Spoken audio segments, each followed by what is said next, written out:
Assalamu alaikum. How are you all? Hope all of you are doing well.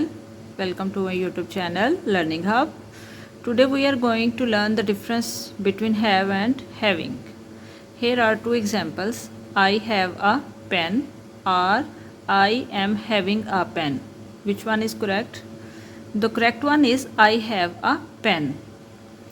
क्योंकि having हम उस वक़्त use करते हैं जब हम कुछ ले रहे होते हैं, कुछ कंज्यूम कर रहे होते हैं, कुछ खा रहे होते हैं. For example, I am having fruits, I am having lunch, I am having T.